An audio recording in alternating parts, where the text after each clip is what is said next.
राजस्थान के कैबिनेट मंत्री डॉक्टर किरोड़ी लाल मीणा आज धौलपुर दौरे पर रहे। करौली से सरमथुरा के रास्ते धौलपुर पहुंचने पर किरोड़ी लाल मीणा का सरमथुरा में मीणा समाज और भाजपा पदाधिकारियों और कार्यकर्ताओं द्वारा जमकर स्वागत किया गया।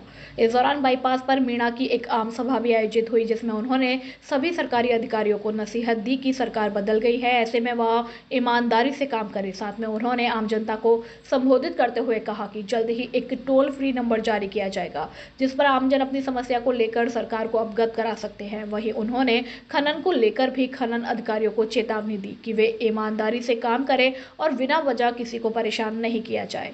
सरमथुरा कार्यक्रम के बाद डॉक्टर मीणा बाड़ी बाईपास पहुंचे, जहां पूर्व विधायक गिरिराज सिंह मलिंगा और भाजपा के पदाधिकारियों ने उनका स्वागत किया।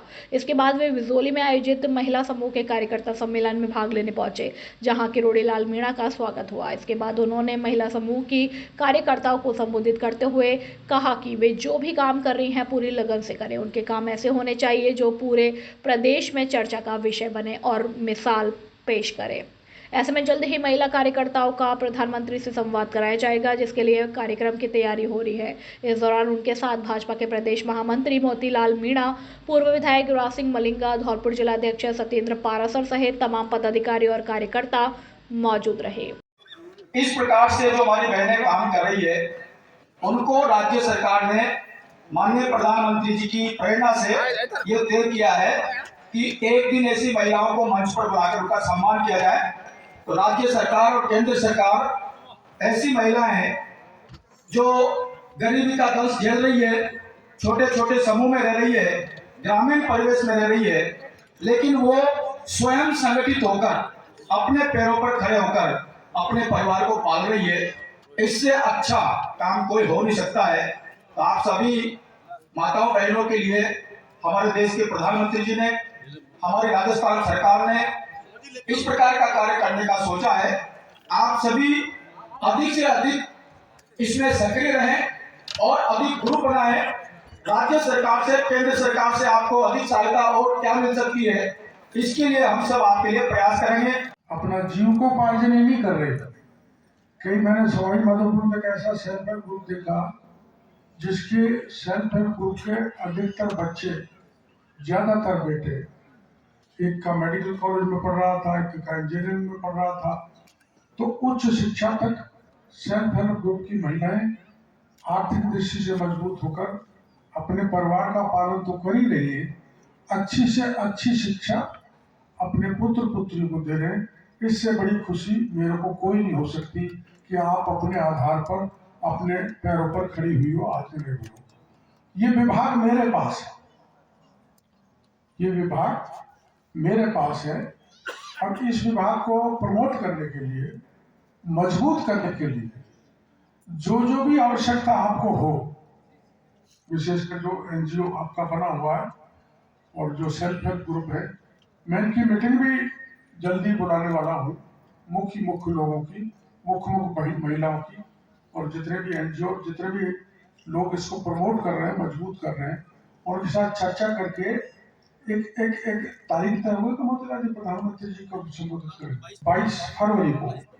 22 फरवरी को प्रधानमंत्री जी सारे देश की, राजस्थान की, सारे देश की सेल्फ हेल्प ग्रुप की महिलाओं को संबोधित करेंगे और सेल्फ हेल्प ग्रुप की महिलाओं से जो विशेष कार्य कर रही हैं हर स्टेट से बात भी करेंगे, जिससे हर स्टेट के हर सेल्फ हेल्प ग्रुप को उस जानकारी मिल जाए कि कौन महिला अतिरिक्त महत्वपूर्ण, कौन सा ग्रुप काम कर रहा है, उस दृष्टि से संबोधित करेंगे। तो आप कर रहे हैं मेरी समझ में ये सबसे बड़ा है आप वाला 72,000 महिलाएं। मैं आपको बहुत बहुत संजय जी को धन्यवाद देना चाहूंगा, कितनी बड़ी महिलाओं को जोड़ रखा है। मैं तो पहली बार जीवन में 72 साल का हो गया, बकरी का घी देखा है। खाया तो नहीं, अभी दे देंगे तो वो देख लूंगा चख के कितने। ना फ्री में नहीं लेंगे, अरे खरीद के लेंगे, ऐसे क्या करते हो। लेकिन यहाँ छाछ की पैकिंग नहीं है। हाँ, अगर ये छाछ आमतौर पर अपने उसमें है तो कोई सेल्फ हेल्प ग्रुप छाछ की पैकिंग भी करे। छाछ यहाँ सरसों का तेल निकालने की है, अपना बाकी की लोकल प्रोफेशन, भुजिया, नमकीन और ये जो कटोरी है, ये कटोरी आपकी सदा भरी रहे, ऐसी मैं आपको शुभकामना देना चाहता हूँ। और आपने सेल्फ हेल्प ग्रुप जो महिलाओं के देश में जितने भी बने हुए हैं, उनको प्रधानमंत्री जी प्रमोट करने में लगे। ज्यादा से ज्यादा महिलाएं सेल्फ हेल्प ग्रुप के जरिए अपने पैरों पर खड़ी हों, आत्मनिर्भर हों, आर्थिक दृष्टि से मजबूत हों, चाहे वो कृषि के क्षेत्र में हो, चाहे वो स्किल के क्षेत्र में हो, चाहे पशुपालन के क्षेत्र में हो, चाहे हैंडीक्राफ्ट के क्षेत्र में हो, जो भी क्षेत्र हैं उन पर सेल्फ हेल्प ग्रुप की महिलाओं को आगे बढ़ाने का इरादा, उनको मजबूत करने का इरादा माननीय प्रधानमंत्री जी रखते हैं। कैबिनेट मंत्री डॉक्टर किरोड़ी लाल मीणा ने स्वागत के मुकुट को SBGVT के लिए किया भेंट। धौलपुर जिले के एक दिवसीय दौरे पर आई राजस्थान सरकार के कैबिनेट मंत्री डॉक्टर किरोड़ी लाल मीणा का सर्व समाज द्वारा सर्वथा में स्वागत किया गया। इस अवसर पर सर्व समाज के प्रतिष्ठित व्यक्तियों द्वारा मंत्री जी को सोने का मुकुट पहनाकर भव्य स्वागत किया। डॉक्टर किरोड़ी लाल मीणा ने सोच बदलो गांव बदलो टीम के द्वारा शिक्षा के क्षेत्र में किए जा रहे प्रयासों को प्रामाणिकता देते हुए स्वागत में प्राप्त सोने के मुकुट को स्वागत कार्यक्रम के दौरान ही सोच बदलो गांव बदलो टीम को सुपुर्द कर दिया। डॉक्टर मीणा का यह कदम यह दर्शाता है कि वे शिक्षा के महत्व को किस स्तर पर रखते हैं और उनका यह दृष्टिकोण हम सभी के लिए निश्चित ही प्रेरणा स्रोत रहेगा। आपको बता दें कि मंत्री बनने से पहले अपने राज्यसभा सांसद के कार्यकाल में धौलपुर जिले के दौरे पर आए डॉक्टर मीणा ने सरमथुरा और बाड़ी में उत्थान भवन का भ्रमण किया तथा उन्होंने सोच बदलो गांव बदलो टीम के सामाजिक सरोकारों और सर्व समाज के जरूरतमंद व गरीब बच्चों के लिए समर्पित उत्थान कोचिंग, उत्थान लाइब्रेरी और उत्थान कंप्यूटर क्लासेस जैसे शैक्षिक नवाचारों की जमकर तारीफ की। विशाल जनसमूह के बीच आयोजित स्वागत समारोह में बसेड़ी विधानसभा के विधायक संजय कुमार, भाजपा के प्रदेश महामंत्री मोतीलाल मीणा, धौलपुर मीणा समाज के नवनिर्वाचित अध्यक्ष किशन सिंह, सरपंच और सर्व समाज के प्रतिष्ठित व्यक्ति और जनप्रतिनिधि भी शामिल रहे। दबंगों ने दलित पति पत्नी को पीटा। नहर से खेत में पानी ले रहे थे पति पत्नी, छेड़छाड़ कर महिला को किया बेआबरू। कोलारी थाना इलाके के गांव परेवा में नहर से खेत में पानी लेने पर दबंगों द्वारा पति पत्नी के साथ मारपीट कर छेड़छाड़ और बेआबरू करने की घटना को अंजाम दिया गया। दलित पति पत्नी ने स्थानीय पुलिस थाने में नामजद आरोपियों के खिलाफ रिपोर्ट दी है। रिपोर्ट में आरोप लगाते हुए पति ने बताया कि परोवा गांव निवासी भूप सिंह परमार का खेत फसल करने के लिए बटाई पर लिया था। शनिवार को पत्नी के साथ लेकर गेहूं की फसल की नहर के पानी में सिंचाई कर रहे थे। इस दौरान परोवा गांव निवासी राजवीर उर्फ नेहरू, विजय कुमार, सोनू कुमार और राजू लाठी डंडों से लैस होकर पहुंच गए। आरोपियों ने जाति सूचक शब्दों का प्रयोग करते हुए गाली गलौज शुरू कर दी। जब पति पत्नी ने विरोध किया तो आरोपियों ने लाठी डंडों से हमले कर दिए। जमीन पर पटक कर पत्नी के साथ छेड़छाड़ कर बेआबरू भी किया। मारपीट की घटना को अंजाम देकर आरोपी जान से मारने की धमकी देकर फरार हो गए। पीड़ित पति पत्नी ने कोलारी पुलिस थाने में थाना प्रभारी मान सिंह के समक्ष नामजद आरोपियों के खिलाफ रिपोर्ट पेश की है। रिपोर्ट के माध्यम से दलित दंपत्ति ने दोषियों के खिलाफ कानूनी कार्यवाही की मांग की है। नहर को पानी दे रहे खेतों में हमारे पानी लगे रहो सा पर खेतों डरो है और फिर हदपत्ते आए मोरो है मैंने कहीं पल्ली महाराज या खेते भलन दी तो कहीं हमारा भरन दे चमार ढेड़ा तो कचू बुआ यहाँ पग हुआ मैंने सा भजना खेतों करूँ बटाई पे इतने कहीं मैं सा मुँह में थाप रहे पटे करी हैं चमार ढेड़ हड्डा तमाम मामले कहे हैं और फिर इतने कहीं में सा बहू आई गई है। बहू में धक्का मुक्की करी है, बहू ने बीच बिचाव करवाते हैं, बहू नीचे गिर पड़ी है। और नेहरू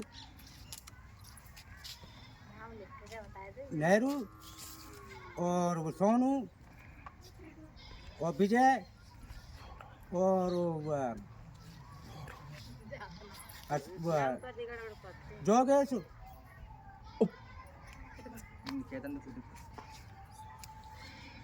गौरव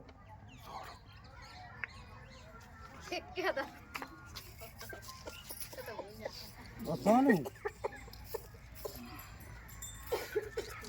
और पुलिस को मिली बड़ी सफलता, चोरी हुई बस को किया महज 20 घंटे में बरामद। सरमथरा कस्बे के महावीर पेट्रोल पंप से चोरी हुई बस को पुलिस टीम द्वारा महज 20 घंटे में ही बरामद करने में सफलता हासिल कर ली है। इस संदर्भ में थाना प्रभारी कृपाल सिंह ने बताया कि परिवादी सूरज पाल पुत्र रामस्वरूप मीणा निवासी झिरी हाल निवासी महाराज के ताल सरमथरा ने एक लिखित में तहरीर देते हुए बताया कि उसकी बस संख्या RJ 11 PA 1246 जो कि महावीर पेट्रोल पंप पर खड़ी थी, जिससे अज्ञात चोर चोरी कर ले गए थे। जिस पर परिवादी की तहरीर पर टीम गठित कर CCTV फुटेजों के आधार पर तलाश शुरू की और महज 20 घंटे में उत्तर प्रदेश के आगरा जिले के नामनेर चौराहा प्रतापपुरा हनुमान मंदिर के सामने से बरामद कर लिया गया। वारदात को अंजाम देने वाले अज्ञात चोरों की तलाश जारी है। टीम में थाना प्रभारी कृपाल सिंह, प्रेम सिंह, जसवंत सिंह, धर्मेंद्र सिंह, हरेंद्र सिंह, रूप सिंह, विनोद कुमार सहित अन्य पुलिसकर्मी भी मौजूद रहे। सरमथरा से विष्णु सोनी की रिपोर्ट। 2 अलग अलग सड़क दुर्घटनाओं में 2 की मौत व 1 घायल।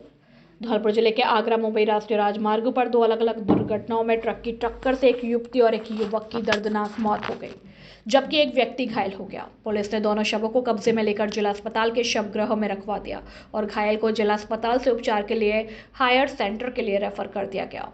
पुलिस ने परिजनों के आने के बाद दोनों शवों का पोस्टमार्टम कराकर अग्रिम कार्यवाही शुरू कर दी है। पहला सड़क हादसा सदर थाना क्षेत्र के सैपो बाईपास पर घटित हुआ, जहां 25 वर्षीय राहुल पुत्र धर्म सिंह निवासी फतेहपुर सीकरी उत्तर प्रदेश अपने मां प्रमोद के साथ शनिवार सुबह धौलपुर शहर में अपनी रिश्तेदारी में हो रहे किसी कार्यक्रम में शामिल होने जा रहा था। बाइक सवार दोनों जनों को आगरा मुंबई राष्ट्रीय राजमार्ग स्थित सैपो बाईपास पर तेज रफ्तार ट्रक ने चपेट में ले लिया। दुर्घटना में राहुल की मौत हो गई, जबकि प्रमोद घायल हो गया।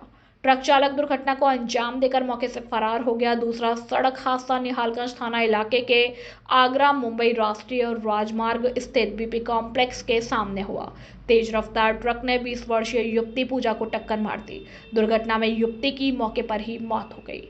निहालगंज थाना पुलिस ने डेड बॉडी को कब्जे में लेकर जिला अस्पताल के शवगृह में रखवाया। ट्रक चालक गाड़ी को हाईवे पर खड़ी कर मौके से फरार हो गया। आरोपी की पुलिस तलाश कर रही है। थाना प्रभारी भोसाराम ने बताया, परिजनों ने मुकदमा दर्ज करा दिया है। पोस्टमार्टम कराकर लाश परिजनों को सुपुर्द कर दी जाएगी। 2024 को ओंडेला रोड पर एक एक्सीडेंट हुआ था, जिसमें मृतक राहुल की लाश मोर्चरी सदर अस्पताल धौलपुर में रखी हुई है, जिसके बाद थाना पर मुकदमा दर्ज हो चुका है, जिसके पोस्टमार्टम की कार्रवाई जारी है। जिसके साथ में एक घायल हुआ था, जिसे बाहर रेफर कर दिया। क्या नाम है इन दोनों के? मृतक राहुल है, राहुल सन ऑफ धर्म सिंह, जाति बघेल, निवासी सीकरी फतेहपुर सीकरी जिला आगरा। घायल इसका मामा था प्रमोद। दिनांक 2/2/2024 को शाम को जरिए मोबाइल सूचना मिली कि एक ट्रक से BP कॉम्प्लेक्स के पास एक्सीडेंट हो गया है। जो वहाँ पर हम मौके पर पहुँचे, यहाँ पर एक बॉडी ट्रक के नीचे पड़ी हुई मिली। ट्रक चालक मौके से भाग गया। बॉडी को वहाँ से लाकर मोर्चरी में हॉस्पिटल में रखवाया गया, जो आज दिनांक को पोस्टमार्टम कर परिजन को सुपुर्द किया। क्या नाम था जिसका पोस्टमार्टम कर परिजनों को सुपुर्द किया। आपका क्या नाम है? मेरा नाम मुकेश कुमार ESI थाना में। प्रदेश के 12 जिले के नाहरगंज थाना क्षेत्र में एक विद्यालय में 26 जनवरी को कार्यक्रम के दौरान संविधान निर्माता बाबा साहेब की तस्वीर की पूजा अर्चना करने को लेकर स्कूल में हुए विवाद और स्कूल की शिक्षिका हेमलता वेरवा से की गई अभद्रता और घटना में सरस्वती पूजा को लेकर ग्रामीणों द्वारा बनाए गए दबाव को लेकर आज उपखंड के ST SC OBC अधिकारी कर्मचारी संयुक्त महासंघ और doctor BR Ambedkar ST SC कर्मचारी संगठन द्वारा संयुक्त रूप से राज्यपाल के नाम एक ज्ञापन SDM यशवंत मीणा को सौंपा है, जिसमें राज्यपाल से मांग की गई है कि उक्त घटना में दोषियों के खिलाफ कार्यवाही की जाए और स्कूल टीचर हेमलता वेरवा को पुलिस संरक्षण प्रदान किया जाए। ST, ST, OBC अधिकारी कर्मचारी संयुक्त महासंघ के जिला अध्यक्ष मोहर सिंह और अन्य पदाधिकारियों के नेतृत्व में SDM को सौंपे ज्ञापन में राज्यपाल से निवेदन किया गया है कि उक्त घटना मनुवादी व्यवस्था से पीड़ित है। आज देश संविधान से चल रहा है और संविधान निर्माता बाबा साहेब की तस्वीर लगाने को लेकर उक्त विरोध हुआ, जिसमें टीचर से ग्रामीणों द्वारा अभद्रता की गई। उनको लगातार धमकी दी जा रही है, जिसका मामला भी नाहरगंज थाने में दर्ज कराया गया। ऐसे में संगठन मांग करता है कि टीचर को संरक्षण प्रदान करने के साथ दोषियों के खिलाफ कानूनी कार्यवाही की जाए। बारां जिले के लकड़ाई उच्च प्राथमिक विद्यालय में 26 जनवरी को गांव वालों ने आकर के और एक अध्यापिका हेमलता बैरवा को प्रताड़ित किया, ज़बरदस्ती सरस्वती पूजा की बात की, जो कि संविधान के खिलाफ है। और उन लोगों ने राष्ट्रीय पर्व पर व्यवधान पैदा किया, उनके खिलाफ आज तक कोई कार्रवाई नहीं हुई है।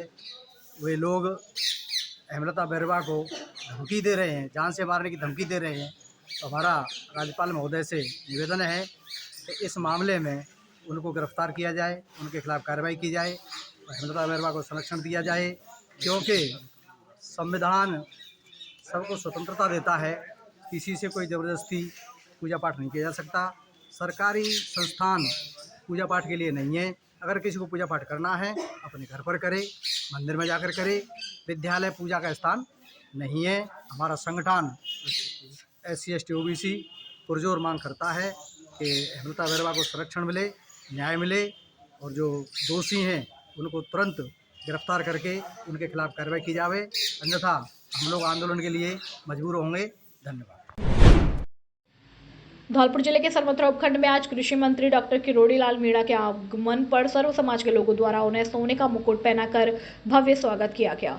स्वागत के दौरान युवाओं में भी खासा उत्साह देखने को मिला और दर्जनों JCB मशीनों पर चढ़कर युवाओं ने फूल वर्षा कर स्वागत किया। कार्यक्रम को संबोधित करते हुए डॉक्टर किरोड़ी लाल मीणा ने कहा कि आपके द्वारा मुझे जो प्यार दिया है उसका जीवन भर ऋणी नहीं चुका सकता, क्योंकि सरमथुरा क्षेत्र की जनता ने उन्हें सदैव परिवार का सदस्य समझा है और वह आज सभी के बीच कोई नेता बनकर नहीं बल्कि एक परिवार का सदस्य बनकर आए हैं और हर सुख दुख में कंधे से कंधा मिलाकर आपके साथ हो। उन्होंने कहा कि हाल ही में केंद्र सरकार के द्वारा ERCP परियोजना लागू की गई, जिसको लेकर उनके द्वारा पूर्व में भी कई बार मांग उठाई थी और इस योजना के लागू होने से धौलपुर जिले को इसका लाभ मिलेगा। पत्थर व्यवसाय को लेकर उन्होंने कहा कि वन विभाग और उच्च अधिकारियों के साथ बैठकर वार्ता की जाएगी, क्योंकि पत्थर उद्योग की वजह से ही देश विदेश तक सरमथुरा की पहचान है और जल्द ही उनके द्वारा अपना टोल फ्री नंबर भी जारी कर दिया जाएगा, जिसमें कोई भी पदाधिकारी या कोई असामाजिक तत्व आपको परेशान करता है तो आप अपनी शिकायत मुझसे सीधे तौर पर कर सकते हैं। धौलपुर जिले के सदर थाना इलाके के गांव मलिकपुर में 27 जनवरी को दो पक्षों में नाली के पानी की निकासी को लेकर हुए विवाद में आज शनिवार को पीड़ित पक्ष ने धौलपुर SP से मामले में उचित कार्यवाही और आरोपियों को शीघ्र गिरफ्तार करने की मांग की है। खूनी संघर्ष में पीड़ित पक्ष की महिलाओं समेत 5 जने घायल हुए थे, जिन्हें परिजनों ने जिला अस्पताल में भर्ती कराया। खूनी संघर्ष के सोशल मीडिया पर वीडियो भी वायरल हुए थे। आपको बता दें कि मलिकपुर गांव में 27 जनवरी को राम नरेश और माखन पक्ष के लोगों में नाली के पानी की निकासी को लेकर मामूली विवाद हो गया था। मामूली विवाद के दौरान दोनों पक्षों में कहासुनी हो गई थी। इसके बाद दोनों पक्षों के लोग लाठी डंडों से लैस होकर आमने सामने हो गए। एक पक्ष के लोगों ने लाठी डंडों से दूसरे पक्ष के लोगों की रास्ते में डालकर जमकर मारपीट कर दी। खूनी संघर्ष में राम नरेश पक्ष की लालवती, नथोली पत्नी महेंद्र, सुनीता पत्नी कैलाशी के साथ 5 जने घायल हो गए। खूनी संघर्ष के वीडियो सोशल मीडिया पर भी वायरल हुए थे। महिलाओं को जमीन पर पटककर लाठियों से पीटा जा रहा था। खून से लथपथ अवस्था में महिलाएं जमीन पर पड़ी हुई थी, लेकिन मामले में अभी तक पुलिस ने आरोपियों के खिलाफ उचित कार्यवाही नहीं की है। मेरा नाम सुंदर सिंह है, गांव मलिकपुर है। मेरे बच्चों को माखन पीरी बुला के ले गो, लालपुर गांव है। मेरा बच्चा इन लोगों ने मरवा दिया है। खेड़ाघर थाने में रिपोर्ट है, वहाँ पे कोई सुनवाई नहीं है। टालम टूल हो रही है, अभी तक कोई सुनवाई नहीं हुई है। यही पुरानी रंजिश लेके झगड़ा किया है परिवार लोगों से। यही कहना था, हमें न्याय मिलना चाहिए। अभी नहीं न्याय मिलेगा, सोमवार को हम जहाँ धरना देंगे। मेरा नाम माधव सिंह है। गाँव मलिकपुर से। ये मेरे बाली बच्चे हैं, दबंग लोगों ने इनकी मारपीट की थी और हमको न्याय मिलना चाहिए और अब भी धमकी देते हैं। अकेला आदमी हूँ गाँव के अंदर, कोई मेरा भाई नहीं, कोई मेरी भैया नहीं। ये तो जनता मेरे आए हैं, ये मेरी बाली बच्चों की शर्म से आए, अन्याय हुआ है इसलिए न्याय के लिए आए। अगर हमको न्याय नहीं मिलता है तो हम एसपी साहब के जहाँ सोमवार के लिए धरना देंगे। 27 तारीख का मामला है, अभी पुलिस ने सुनवाई नहीं की है। परसों की रात मेरी बच्ची घर पे ही उसने दबंग लोगों ने हंगामा किया। मैंने थाने में फ़ोन किया, उन्हें सही सदर में कर देना, मेरा मैटर नहीं है। दलीप ने ये बोला कोई नहीं है। आपका क्या नाम है? नाम क्या है? मेरा माधव सिंह। मैं मलकपुर की रहने वाली हूँ। नाले के पीछे लड़ाई हुई है, घर पे कोई मुंजम नहीं है। मेरे पास लेड़ी ही बस घर पे। गौतम ने, मनोज ने, नीरो ने, बीरी ने, 4 लोगों ने मारपीट की है। एक लेडी ग्वालियर में रेफर कर दी है, उसमें सबल दिया लेडियों ने। तो हम कार्रवाई कर रहे हैं, पुलिस कोई कार्रवाई नहीं कर रही है और गांव में डोल रहे हैं। लड़ाई झगड़ा तो गाली दे रहे हैं वे। क्या प्रशासन से मांग रखते हो? क्या मांग है प्रशासन से आपकी? हमको न्याय चाहिए। हमको न्याय चाहिए। उनको भी कोई गिरफ्तार नहीं कर रहे हैं, कोई कार्रवाई नहीं कर रही पुलिस। वो भी हमको धमकी दे देती है, उनको पैसे भर देती है। जब तक कार्रवाई नहीं मिलेगी हमें तो सोमवार को हम कलेक्टर के सामने यहीं पे धरना दे सकती हैं।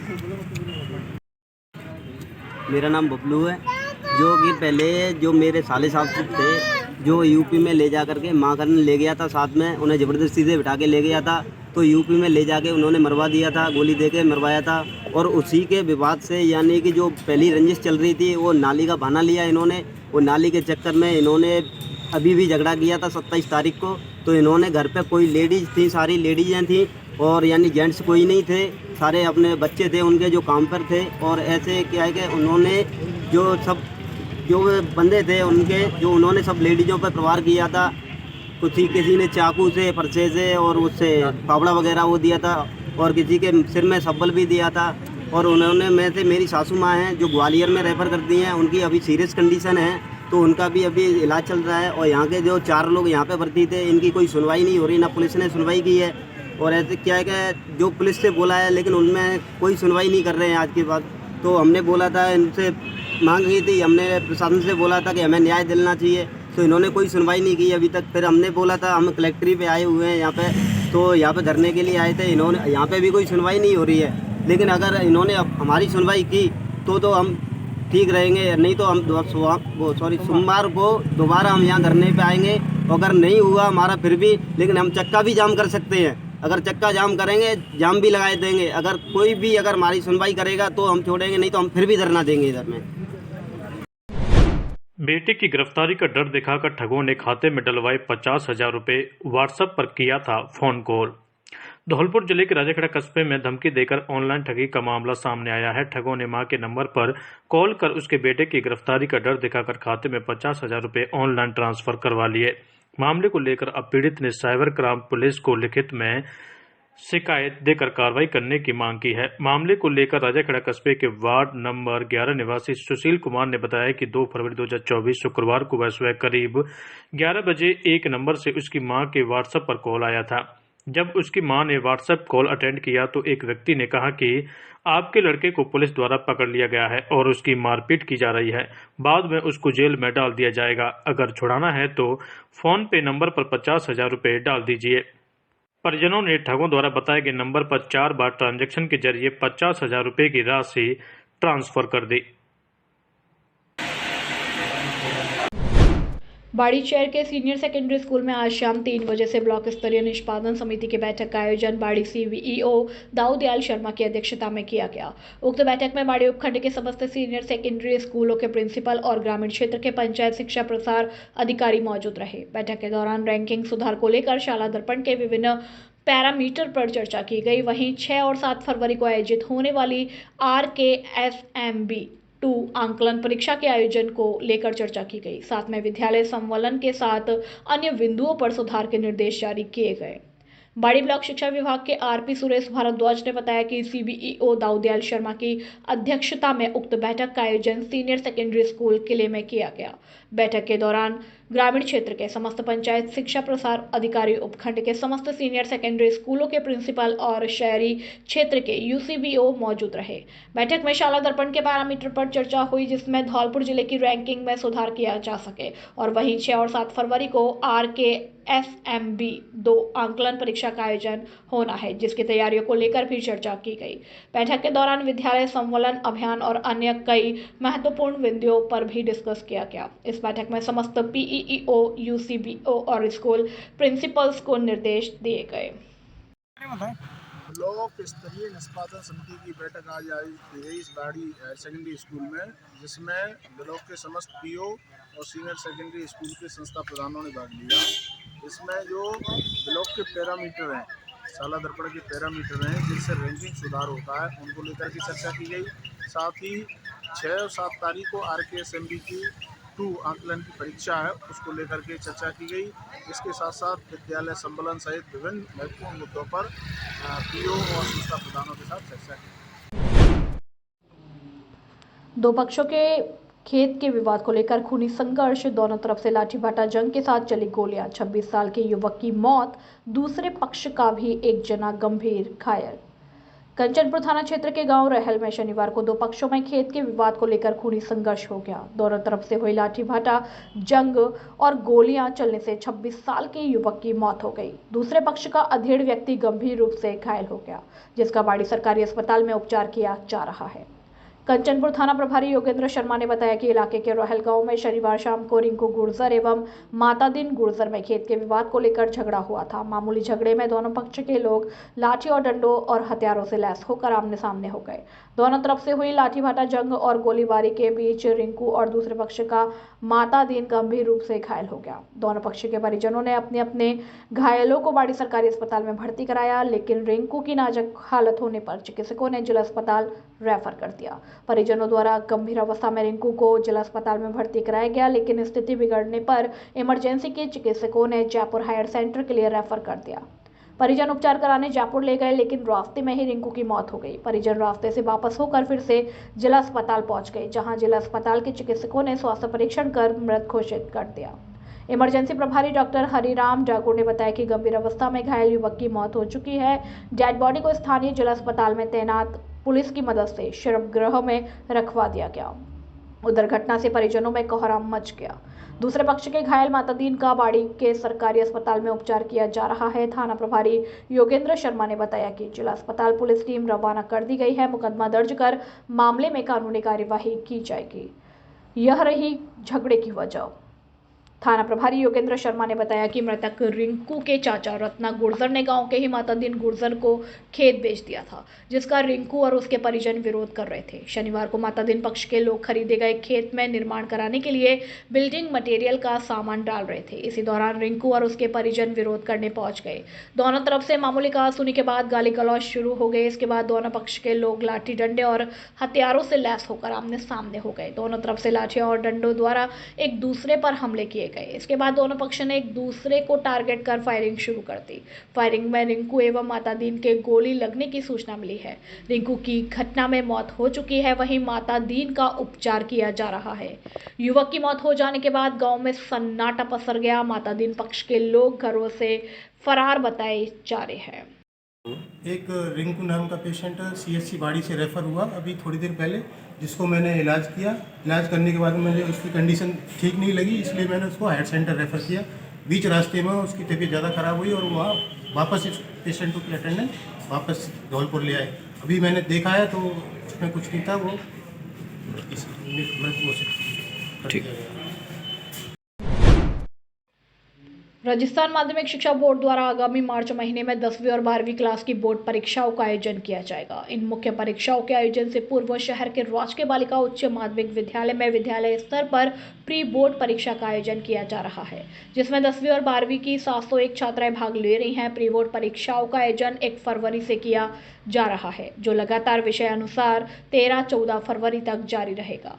स्कूल के प्राचार्य विनोद कुमार शर्मा ने बताया कि 10वीं और 12वीं बोर्ड परीक्षाओं को लेकर छात्र अंकित रहती हैं और परीक्षा को लेकर कई बार बका माहौल बना लेती हैं, जिनको खत्म करने के लिए मनोबल में उत्तरोत्तर वृद्धि को लेकर यह परीक्षा आयोजित कराई जा रही है, जो पूरी तरह से बोर्ड के पैटर्न पर है। इसका आगामी मार्च महीने में होने वाली बोर्ड परीक्षा में विशेष रूप से गुणात्मक और संख्यात्मक रूप से छात्राओं को फायदा मिलेगा। बोर्ड पैटर्न के आधार पर ही प्रश्न पत्र तैयार कराए गए हैं और SDMC के माध्यम से प्रश्न पत्रों का निर्माण कराया गया है। परीक्षा की उत्तर पुस्तिकाओं का मूल्यांकन करने के बाद में जो भी कमी रहेगी उन्हें सुधार हेतु छात्राओं का मार्गदर्शन किया जाएगा।